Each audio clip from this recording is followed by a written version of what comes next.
Okay, so I've drawn for like 6 years, I think, and I've only used iPad and pencil, and that is very sad.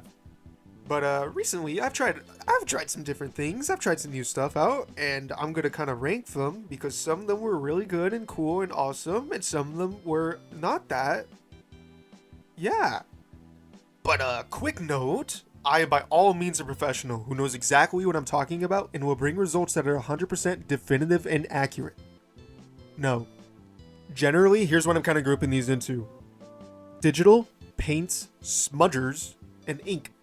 The stuff's mostly been ordered from Amazon and bought from Walmart. I would go to an art store, but I live like a bajillion gazillion of miles away from one, and Walmart's the closest thing I have, and even then, that's like an hour away. I live in the middle of nowhere, help. Also, if I did it right, the art materials will also get more expensive as they go higher up on the list. Probably. Maybe, if I did it right. And hopefully, this would be pretty cool and interesting to watch. Hopefully. And if you're an artist too, maybe you could try some of this stuff out. It's kind of cool. It's kind of cool. Maybe you might like some stuff. Digital. We update the future of all traditional processes to be replicated by digital means. We have also gained tools to make the creation process much easier. Real awesome, but also big money expensive. Now into the complete opposite effect of what makes it digital, the $5 Doodle tablet. This is the thumbnail tablet, the $5 tablet versus the $1,000 tablet. It's real, it's $5, there's a battery, a screen, a button. That's all you need to be a tablet. But what are the specs on this thing? What are the tools it has? Can it really help me in making art? Kinda. It's a funny little doodle tablet. Its functions are draw, delete, and lock. The lock only preventing you from deleting the drawing. So it's not like super crazy, but hey, it's $5. It's a nice little thing for $5. I don't know.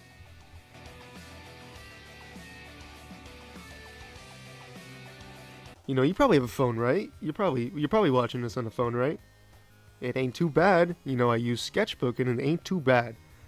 I've done it for a long time with varying results, but once you kind of learn to let go of it, it's pretty nice. It's not too bad. The main issue I find is getting fine detail down, because using my phone and a finger and like a screen layout that looks like this, it's kind of hard to just draw. But it's not too bad. You can get some stuff done. So yeah, it's a pretty good thing. Maybe try it out.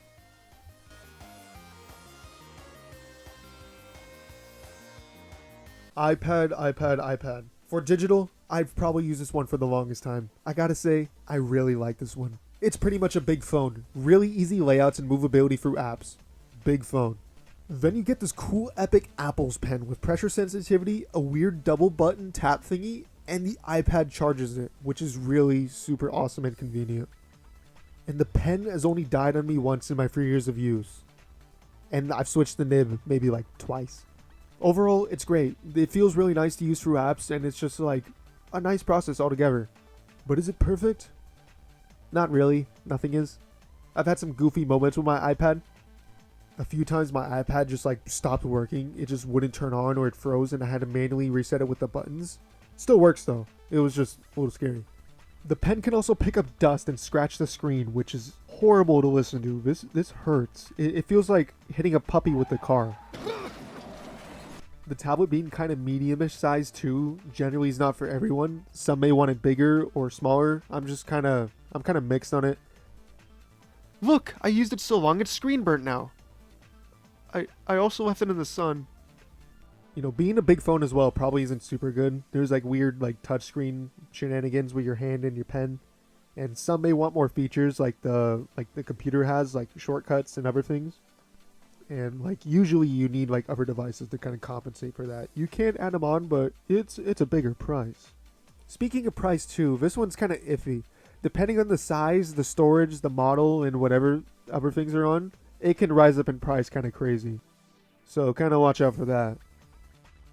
Overall, I'd say this is still a pretty good one. I really like this one, but it's just not for everyone. Some people may want like the computer features. Some people may not want a tablet. But overall, yeah, I'd say it's good. I really like this one.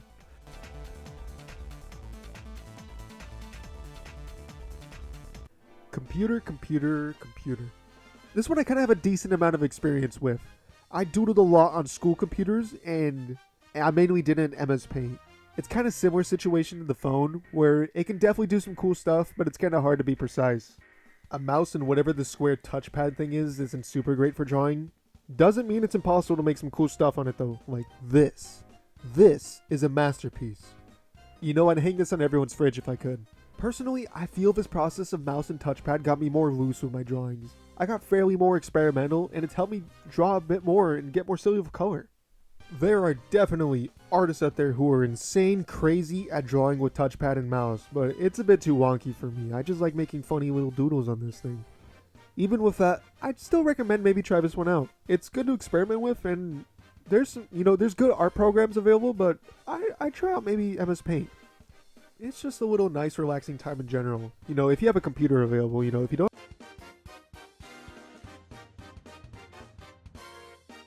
Wacom computer. Okay, this was like $70 at Best Buy. I saw it and I thought it'd be a funny purchase. It's really interesting. It's a tablet with no screen. You draw and you look at your computer screen to do your drawings. It's very small for a tablet. Very, very small. Although very portable, it's just not super great.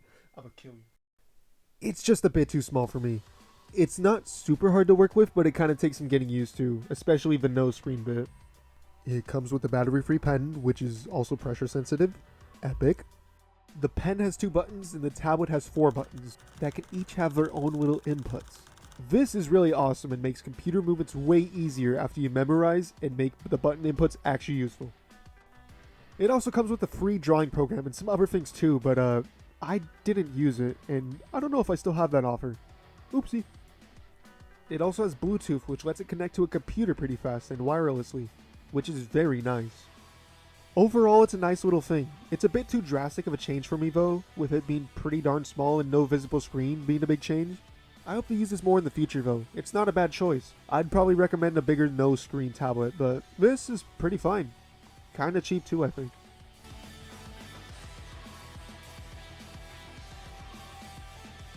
Tablet Part 2! Yay! $400. I got it for $280 on Black Friday! Yay! This thing is humongous. It's definitely not the biggest you can get, but compared to iPad and Wacom especially, this thing is huge. Okay, with this one, it's like way super big in a desk sitter. And I keep saying it, it's legitimately massive. This is like the biggest thing I've ever seen. The screen though, it's about the size of my iPad, except like a little longer. The screen is so damn bright. I had to turn it all the way down, and even then that's still pretty bright. Figuring out how all the buttons work and stuff was about a good hour. Also, side thing, I'm using a different computer for this tablet. This is an old Windows monitor thing that my friend gave me. It's a bit old, it's a bit slow, which fair, free, huge free thing. The small Wacom was on a Mac laptop. Tablet companies hate each other and apparently won't function if 2 different tablet apps are on the same device. Back to the computer I'm using, again, it's kind of slow. I got it for free, so that's fair. The thing works perfectly fine for art programs, but loading up everything else is a bit slow, which is a computer fault and not the tablets. This thing feels really nice to write on. It's weird adjusting from iPad because I don't usually have it slanted this much on a table, but it's good. The little stand thing it comes with, it works. You know, this tablet works great, and the art making process is perfectly fine. Okay, update thingy. I think this is a new problem, but it shows up when chicken scratching a drawing. When you draw a line, the stroke needs to finish loading before you can start the next one. If you start too early, it gets all goofy and the lines don't show up, or they scatter really weirdly. This is most likely a computer fault due to the computer being kinda old and needing time to load a stroke. Watch out for that when considering a tablet. It doesn't take too long to adjust to this, I don't think. The tablet has 6 buttons, a scroll thingy, and an extra button to switch the tablet hotkeys and access the settings. The pen also has 2 buttons. This gives you access to 8 entire shortcuts and a scroll option, which is crazy. For me at least, it almost completely rids the need of keyboard shortcuts and tab searching. Again, it's a battery-free pressure working pen, so it's good. Also, the Wacom pen almost works with this tablet. Almost, which is really weird. They don't entirely work, but it's like this tablet knows it's there. Get that thing away from me. What? The only real problems I've had are the buttons kind of jamming a bit and this goofy settings menu where it's horrible and annoying and horrible to walk through. One kind of horrible accident that happened was I accessed like this weird settings menu and it just made the screen flicker crazy because I just clicked the random thing and it just started flickering and flashing at me. I was then stuck for a few minutes trying to undo this, but yeah, it was horrible. I didn't know what to do. I was so scared. This is kind of a new thing for me, so I don't really know much about the longevity of it. So if this thing breaks at all, I'll probably update and I'll scream and cry and scream. But yeah, it's good overall so far. Just try and have a fairly fast computer if you don't want to wait too long.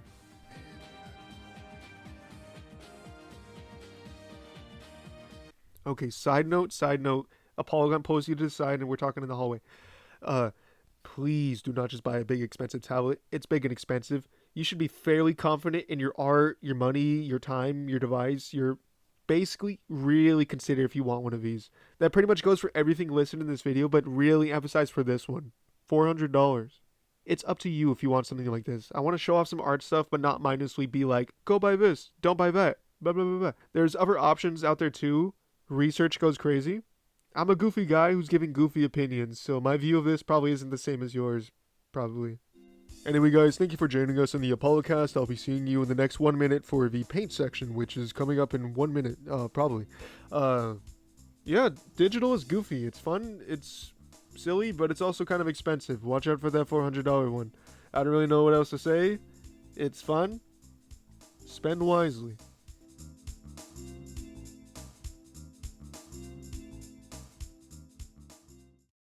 Paints. Painting. Whew. Possibly the first thing that comes to mind when creating art. How magnificently splendid. What a mess. An actual painter is probably screaming at me for my painting methods, but I don't know, this is pretty fun. My experience with painting is pretty limited. Acrylic especially, since I've only used it a few times for school projects. Really goofy to say, but if you've ever done one layer digital drawings, then it actually kind of helps with the painting process. Acrylics is kind of a time-consuming paint. It's a challenging kind of hard climb process where the beginning feels like pain. Getting those first few pieces of paint on feels really goofy. Rest in peace, my sketch. You've been ruined by this massive gunk of paint that looks gross, horrible, disgusting. It's a lot of trust in the process where you're not really going to see it come together until the end. You kind of have to get into a different mindset painting compared to some other art stuff. I'm usually used to ink and such, not being able to stack up colors on top of colors, especially lights on darks. Painting, you can wait for the colors to dry and then put a new color on top. Again, kinda goofy to point out, but fairly useful as you can keep going over your last layer with new paint. It's kinda easy to blend some nasty colors, especially using any black whatsoever. Black is really hard to use. It's very strong and even the tiniest amounts eat up any color it comes across. You can see the ugly color mixing and black usage eat up the background in this time lapse. That part of the piece I felt wasn't really all that good. Yeah, painting is actually fun though. Kind of a weird one to get used to, but once you start letting go and messing with stuff, you can start having some fun. I don't know how the expensive version paint works, but these little color packs are awesome. Yeah, pretty good. Kind of personal note though, I kind of feel like it comes with like a little too many colors, but I'll see with the oil one, because I bought an oil one that doesn't really have that many colors, you know, we'll see it.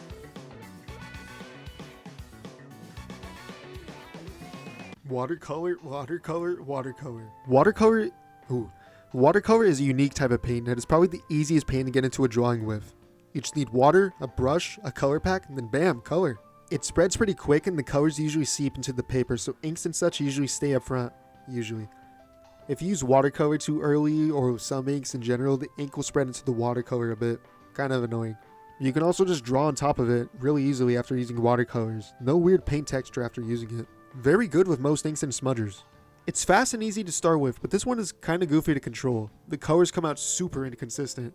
It has its own style though, as the inconsistency, blending, and changing colors gives it its own unique look. If you're looking for precise detail, it's kinda messy and hard to control. Colors mix with each other super easily too. Not impossible for preciseness, but kinda goofy. They're usually pretty cheap too. The more expensive ones mainly add more colors, extra brushes, better cases, more portability, and it goes up to like $30 or something. The pricier ones though might have like better color clarity, vividness too or whatever, but the cheap ones are fine. Maybe not Crayola Crazy Art cheap, but like the $10 one would probably be a good one. There's also water brush pens too, which hold the water and you can squeeze the cap to get water on your brush. These aren't bad, they're pretty nice. Way more portable than a brush and a cup of water. Watercolor on its own, not my favorite, but add some other stuff like inks and smudgers, it might just be one of my favorite ways to add color physically. It's really nice and not crazy expensive or too hard to get started with, I don't think. It can be a little goofy to control, but overall I think it's actually a pretty good one. I really like this one.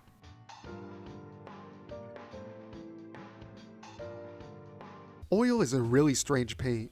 I got the cheap ones, look, these are tubes. Getting it out of the tube, it's kind of gross. It's separated like expired milk. It feels kind of oily. Using it though, it's actually pretty nice. There's like a weird formal feel to it. It's a little hard to describe. Brushing with it, it just feels kind of chunky and thick. It just feels like painting. Like, this is what a professional painter feels like. Yes, some would call me the modern day Da Vinci or William Harrison. A unique feature of oil paint is its dry time.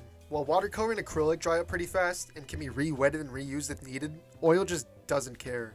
Oil takes days or even weeks to completely dry, probably longer if you're using lots. This can be good because unlike acrylics blink and you miss at dry time, oil will stay wet and be consistently workable and changeable. It's not all good though, as you gotta leave your piece alone for a long time to dry. Also, oil sticks really hard to brushes, and combined with the dry time, you'll still have an oil paint be kind of usable from the brush. You can really get a lot of use out of just a little oil paint. Cleaning the brush though, it's kind of a pain. Acrylic, watercolor, and gouache, super easy, you just rinse it off pretty much when you're done. Oil sticks. It sticks hard. I bought this paint cleaner and after a quick use, yeah, it works, it cleans it. I can still feel the chunkiness of the oil in the brush, but hey, it's not painting anymore. Yippee. It is really nice and has a good painting feel that just feels pretty good. Kinda annoying dealing with the aftermath, but hey, it's good I think. Very, very fancy feeling. I wonder what actual expensive oil paint feels like. Who knows?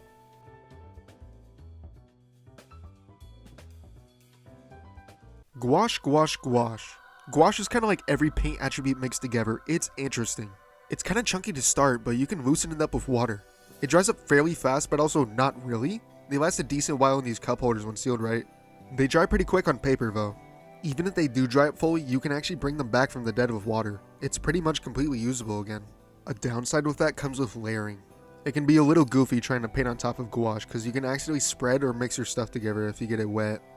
The weirdness of the dry time can also be evil with the brushes. Gouache dries up pretty quick and reactivates fairly easily. It can stick to the brushes and latent colors can mix into another paint you're pulling up. Very evil and sad. Gouache is pretty fast to get into a painting if you got this little cut box thing. It's all open and available to dip. You also don't need to worry as much about leaving it open and drying since re-wetting is super easy.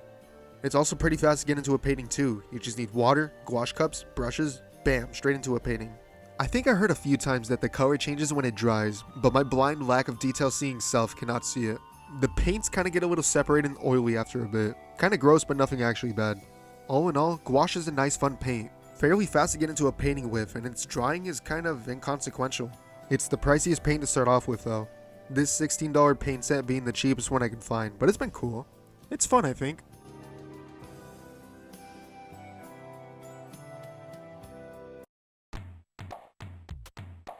That's it for paints, yeah. It's pretty cool overall. It just takes a little while to set up for most of them. Squeezing paints out of the tubes, getting brushes ready, mixing colors. It's not too bad, but it's just kind of annoying. I don't really know how the expensive ones work, but these were all the goofy cheap sets.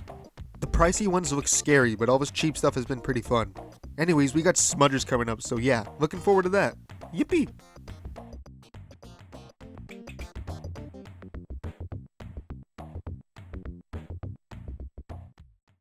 Smudgers! Man, all this art is pretty expensive. All my money's gone. How can I ever get more art? I know. Let's go on an expedition. We'll be rich. We'll be rich in art supplies. Come on, let's go.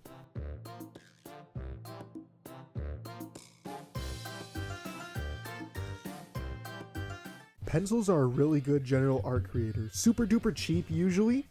And you can get like a gazillion of them for like $1. Straightforward with lots of variation. Like you got normal pencils, cool freaking mechanical pencils, art pencils with thickness and texture differences, and some goofy extras. There's a good amount to mess around with in pencils. They're a really good sketch base, as you can lightly put it down and easily erase it. I use it as a base for pretty much every other art material that's not digital. By themselves, they work pretty darn well too. You can go decently dark with them, and if you have those art pencil variety types, you can get super dark, and also really light. Pencils also work well with other stuff, mainly ink. They can be an extra addition and give a nice shade to clean line art. There's a lot to do with pencils, and it even has some movability, being able to smudge it and spread it out. You can't smudge it to a crazy extent, but it is nice for some soft shading. A downside though is that it can unintentionally spread out and make a mess, mainly in sketchbooks. It's not a huge like art destroying thing or whatever, but it's just kind of annoying. Also, sharpening can be annoying too. Mechanical pencils don't have this problem, so you don't need to sharpen those. But yeah, pretty good. I like this one.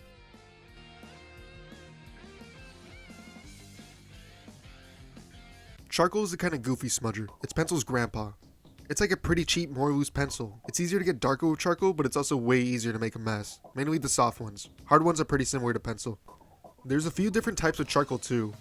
Charcoal sticks. These are goofy. The whole thing is usable. Very easy for working big and getting good coverage down. Preciseness is a bit wonky though. Charcoal pencil. Charcoal on a stick. Works pretty much like pencil, but with charcoal inside instead. So it's a kind of easier to control, less messy charcoal. That would be it, but sharpening soft and medium charcoal pencils is really goofy. Okay, so if you use a normal sharpener, the charcoal inside breaks, except for hard charcoal. He's too hard. After conducting extensive research of looking at a YouTube thumbnail and logic, turns out you need to sharpen it with a knife. You can also use sandpaper too to find out the edges of the charcoal.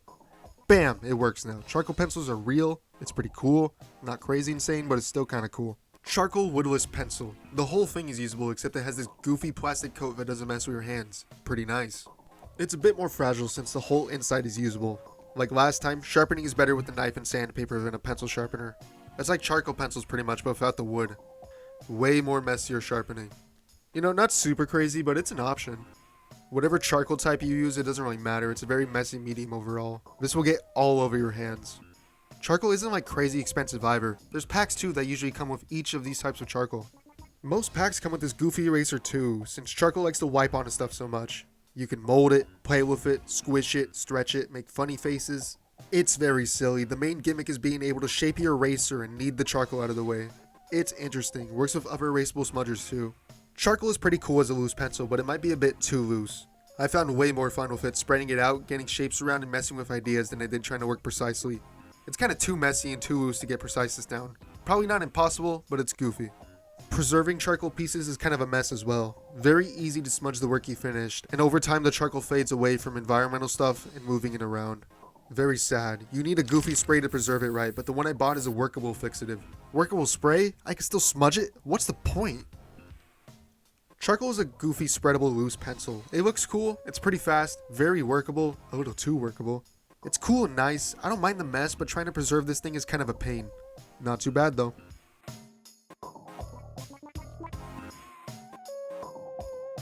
Pastels. Kinda two types of them. First you got the classic, the real one, the one everyone knows. Ain't that right, Davey? Real. Can you pass the crayons? Ah, perfect. Crayons are goofy. They're little color sticks that babies use. They're stiff and rigid, they stick straight over the paper making it hard to erase. Drawing with them, they're pretty fat and hard to control. They're good at spreading out and the colors ain't too bad, it's just got a kinda goofy feeling to it. It may be goofy, but they're easy to find and really cheap. Crayons are mainly wax pastels, but what if oil? Oil pastels, like crayons but softer. It's a lot easier to smudge and get some vividness in the color. More pop at the cost of more likely making a mess. You can double down on this with soft oil pastel. They're super soft and kind of melt to the paper. It's really nice but also very fragile and smudgeable. These aren't like a crazy jump in price either, I don't think. These oil ones were pretty alright in price. Pastels are mainly charcoal with color. They have more of a chunky soft feel, excluding wax crayons, but they have similar spreads and outcomes. The colors add a whole new variety of what you can do though. Not necessarily better than charcoal, but having colors is pretty cool. Pastels overall. A little goofy, but not in a bad way to spread color. Soft oil pastels especially have a really nice spread. Just get that spray ready if you want to keep it. Crayons and normal oil pastels are fine and will most likely live on their own. Maybe not oil.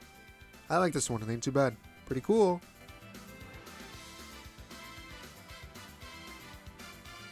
Whoa! Rare pencils. These ones have color. I mean, they're alright. It's a nice way to add color to drawings. Easy pencil feel, it sharpens mostly the same, and you can kinda erase it. The price isn't bad either. Around free to cheap depending on where you get them at.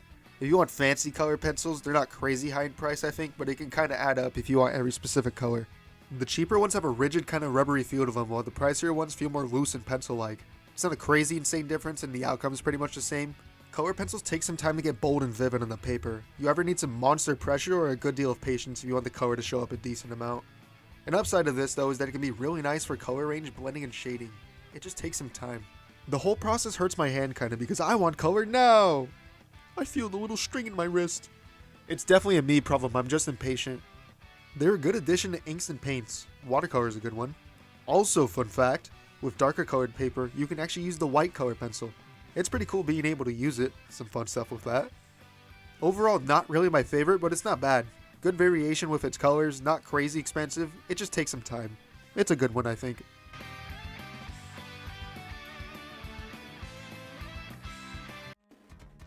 And that be the message of Smudgers. Very spreadable, pretty smudgy, and fairly cheap overall. Pricier ones get more loose, which is kind of funny to notice. Smudgers are super cool, super awesome, can be messy with the loose ones, but they're cool. Be ready for inks is up next. Thank you.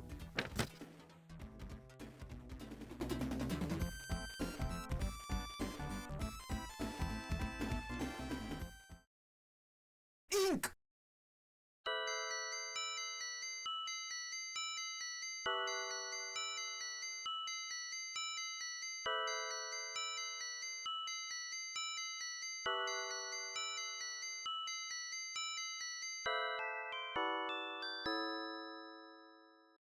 Pens are nice. They're a really good addition to pencil, and doodling with pens is pretty neat.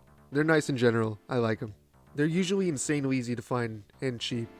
There's a billion different types with lots of variation. Like, look at this. This one's nice. I really like this one. Ooh. You can go surprisingly light with most pens and get a good deal of dark. You can also smudge it up a bit before it dries, similar to pencil. They're more of a bold, kinda not really erasable pencil. They are super similar. It's more of a final edition, but it still has a good deal of variation. Overall, it's cool. Nice and bold.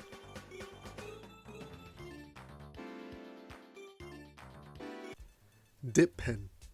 Writing just like the olden days, am I right, my old friends? But how is it? It's probably one of the hardest of the bunch to use. Well, at least for me personally, you know, personal. Okay, so you've got a little cup of ink. Yummy yummy. A dip pen, and probably a paintbrush. Maybe some other goofy stuff too. You can use almost anything. There's a lot of different ways you can get line work and coverage done. With dip pen, you can scratch up some really thin lines and you can press down and get some decently thick lines. A brush is really good at covering large areas, and if you wet the brush, you can spread the ink around and get a nice faded look. You can kind of do this with pens and markers. It's not entirely a dip pen exclusive, but it's kind of easier. It's definitely a process to learn though. The ink stays wet for a good while, so it's very easy to accidentally smudge your stuff. You need to dip your pen fairly occasionally, so that's kind of annoying. Very easy to splash, but that can look really cool if done in the right spots. It's a little weird learning to angle and write with this goofy pen. It's not super hard, but it's just a little strange. Also, the nibs for the dip pen come with like an oil coating usually. I think you can burn it for 1 second or wash it off. I definitely mess it up by burning it too long, so maybe don't do that. Other than that though, lots and lots of ways to mess around with this. It's very cool. Still a bit of a process though, but if you're up for it, it's a pretty fun way to draw and get some nice classic ink effects. Not too bad in pricing either. Ink isn't too expensive, and the dip pen I got came with like a billion nibs. I'm not sure how different nibs work, but overall it's really nice, and I'll try keeping up with this one. This one's pretty cool.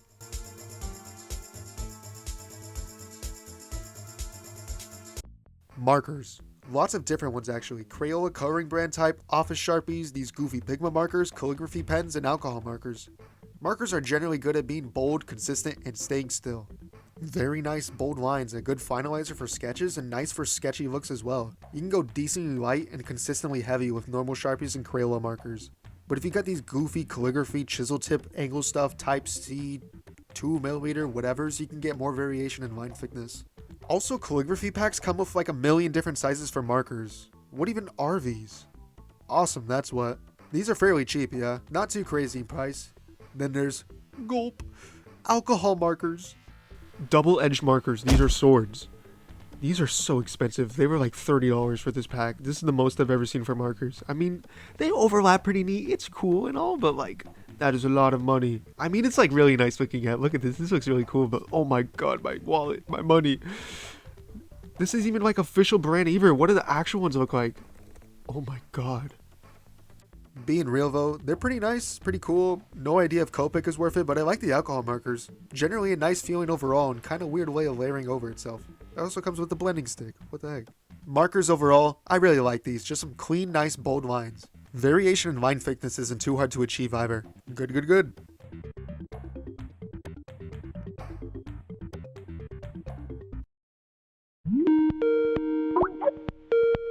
Hey, what's up? That's it for inks pretty much. Kinda weird to group what with what since markers and pens are also similar. These look super cool, but man, they can be kinda unforgiving. Coming up, I'll actually rate these and give some extra art stuff it didn't include. That's about all I got. See you for that.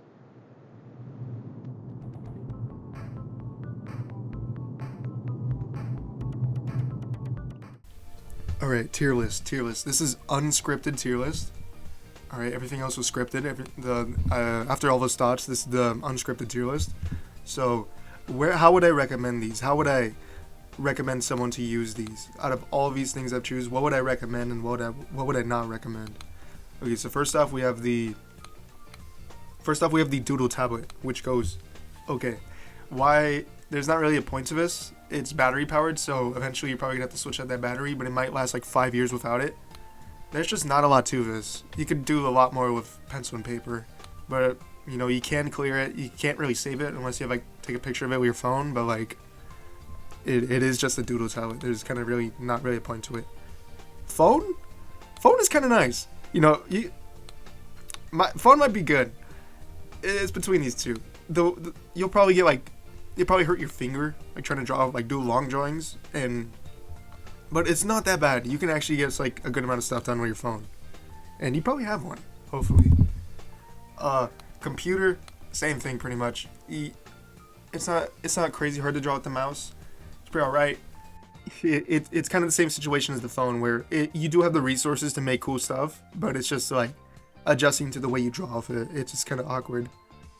Alright, these three. Now, these three are kind of goofy. If you ask, like, these are like the big three in like digital, you know. If you want to do like big digital, like seriously, you should probably have like one of these. You do not need all of them. I have all three of them, and I do not need all three of them. So, which one would be S tier? Which one would be A tier? I really like the iPad. It is just so fast to get into a drawing, but there are definitely limitations with it. I'm gonna put these two in the good tier. In epic tier, I have my iPad. This is definitely a personal opinion. I just like the iPad so much more. I'm so much more used to it and adjusted to it. But there's definitely, if you ask someone else, you'd probably get something that looks like this or something that looks like this. You know, each one has their own strengths. You know, this one, you train yourself not to bend your back over and hunch over your desk, and it is legit. It is so much cheaper than these two. It is so much cheaper, and it's not too hard of an adjustment, but it is like kind of goofy. iPad, you know, you get all the like phone resources. It's like the easiest one to start off with. You don't need to like do like weird pen alignment adjustments with whatever like the tablets are. You don't need like a whole bunch of setup for an iPad, but you know, this one too, it has like the power computer. This one has Procreate. I don't use Procreate, but I heard it's like a crazy insane app. And TuneSquid. TuneSquid's actually crazy. But yeah, and then this one, most of the stuff, it's like subscription services. Kinda. It's weird. I don't know. I'm not used to computers. I like my iPad. iPad is like the easier one to start off with, but you could probably do a lot more with this one. Plus it comes with like buttons on the side too. It already comes with like shortcuts you can auto load. Plus the weight come to. These three all kind of interchangeably fight for S tier or epic tier. They're all very interchangeable, but this is my personal rating of how I feel about them. Maybe in like a few years when I actually get used to this one, I might put this up here too, or this one. Not the small one, but if I do get an actual one, but yeah, you don't need all three of them. Just pick out one of these. Just decide your options. Watch out for your wallet. Alright, watercolor. Watercolor is so good. It is insane. Watercolor is so good. It is so cheap. It is the cheapest of all these paints, and it's so fast to get into a painting with it. Like I said, on its own, I'm not the biggest fan, but like mixing it with like pens and markers, not color pencils, pens and markers, and like even like the dip pen too, mixing it with all that, it is so fun to like color. Plus, I'm like, it's just the easiest to get started with. Acrylic is good. It's a solid one. I really like acrylic.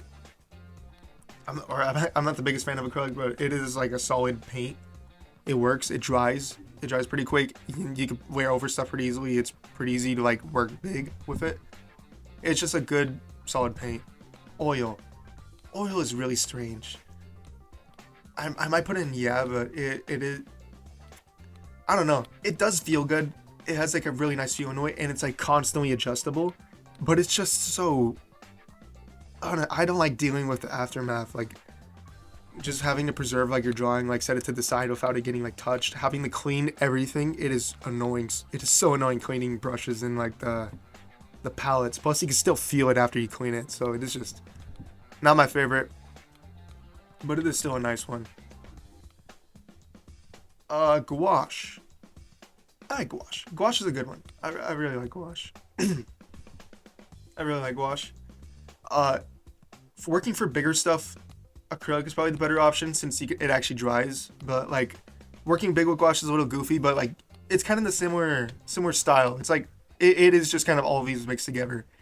This setup specifically, like untubed, it is so easy to work into a drawing. It is very fast. You just open it, just pop in some brushes, and then maybe a bit of water, and then bam, you're already working on a painting. It's really fast. I don't like opening tubes a whole lot. It's kind of annoying. But this setup, these two setups, it's really nice and really fast to get into painting. So gouache is good with that. And working like small too. I really like working, like making fun little small stuff with it. But it's also just like, if you want to work big and like start layering over stuff, it is kind of a little goofy because you'll accidentally smudge over the rest of your paintings because it's almost completely reactivatable. If that's even a word. You can almost completely like reactivate it with water. Acrylic, it'll stay still once it dries. You know, it won't move. You can rely on it to like stay still. But gouache, you can like redo your whole thing. And then oil, kinda.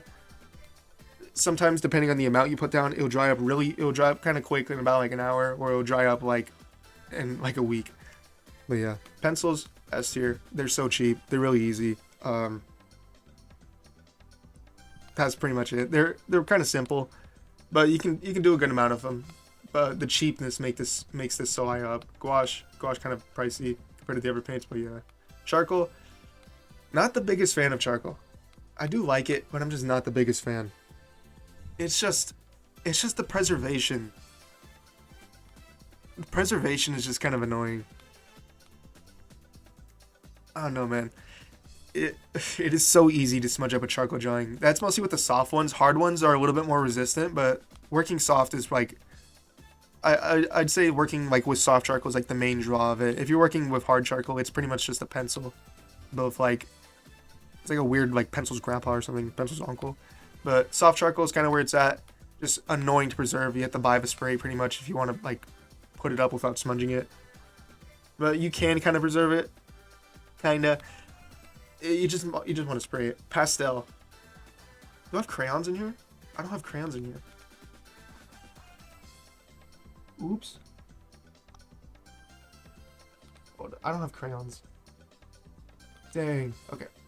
Pastel. Oh wait, no. Pastel is crayons. I'm dumb. Okay. I'll cut that out. Okay, pastel. Crayons and other things. They're pretty good. It's a nice one. It's better than charcoal because charcoal, it's like, you know, you can work cool with like the colors. It's really good at teaching values. That's what I see. It's because you can work big and like you can work big and fast with it. You can get good coverage. Pastel, kind of the same boat, but you have all the colors. It's really nice. It's cute. Doesn't really feel exactly the same as charcoal, but it's kind of a similar way to draw with charcoal. Same thing. It's just preservation. Annoying. I don't really like doing it as much, but pastel, it does look nice. And soft pastel, it is pretty fun using soft pastel. And coloring with it, it is not too hard to like layer over it. It's better than color pencils. Speaking of color pencils, I'm not the biggest fan.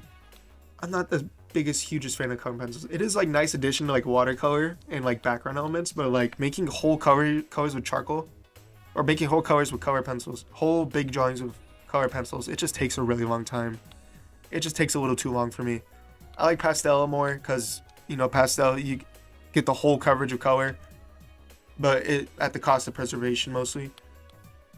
But color pencils, they're nice. They're good colors. Just they take a little too long for me. I like working fast and working big, and just giving vividness down too is a little hard. The more expensive ones, they get more loose, so you can work bigger with them. All right, pens. Pens are good. They're really good. I really like pens. They're good. Like They're a good addition to pencil. They're good at inking. They're nice. Kind of goofy differentiating them with markers, because I chose the rollerball pens mainly. The ones that have like the little ball at the bottom and steel tips. And then the ones that are like felt tips at the bottom, I made those markers. Dip pen. Dip pen, there's markers that are cheaper than dip pen, but dip pen tends to be like $15. Like, around at most. I haven't really seen too much of a big price for it, unless you get like the weird, goofy glass fountain pen with like a trackball in the middle or whatever. But these are also good. Really, really messy, but also it is so fast. I might put this in S tier. It is, you can work crazy big with like dip pen and get a brush and a cup of ink. You can get really good coverage down, and you can get like a lot of variability. It's kind of like a pencil where like if you use water, you can get like a nice like faded look. It is just really nice. But markers, I really like markers. I don't really like markers with colors too much. But Sharpies are so nice. I love Sharpies. Sharpies are really good. Colors are nice too. They're a good like flat solid color, and you can get big colors that are like a lot easier to cover up than color pencils. This tier list is really goofy. I like this picture for oil, but yeah, we got $5 doodle tablet, oil, charcoal, phone, computer, pastel, color pencils, pen, acrylic, screenless tablet, display tablet, gouache might move up, watercolor, iPad, pencil, dip pen, and then markers. Dip pen is a bit of a learning curve though, but yeah. Shout out to all these guys, I guess. This is goofy. That was a bunch of art stuff, I think. Pretty nice range to work with. I definitely didn't include every art method ever, or didn't go that far in depth with most of the stuff I had. I didn't really even get to mixing media together. There's a bunch to do with that. But that's probably a nice general look at a bunch of art things. So, hey, maybe try some of these out. I did, and it was pretty fun. I'll definitely keep up with a few of them. Anyways, honorable mentions and some other things. Whiteout. Crazy underrated. Every time I inhale it, I feel a day of my life fade away. But it is nice and kind of goofy way to cover up ink. Squishy tube. Paint markers. Really good addition to drawings and other stuff, because it draws straight over it without needing to open up a tube of paint. Awesome. It'd probably be as good as a full drawing thing, but I like the additive last detail feel of it. I'm too lazy. Highlighters. It's a nice glowy look on paper. Good for highlights. A kind of weird one. Watercolor pencils. A nice blend of color pencils and watercolors. It adds a really nice and satisfying control to watercolor, and a more expressive easy spread compared to color pencils. Pretty nice. And that's about all I could think of worth mentioning at the moment. Hit that awesome epic like button and subscribe for more awesome epic videos like this one. Well, that's about it. Thank you. Thank you. Thank you. Bye-bye. Bye-bye.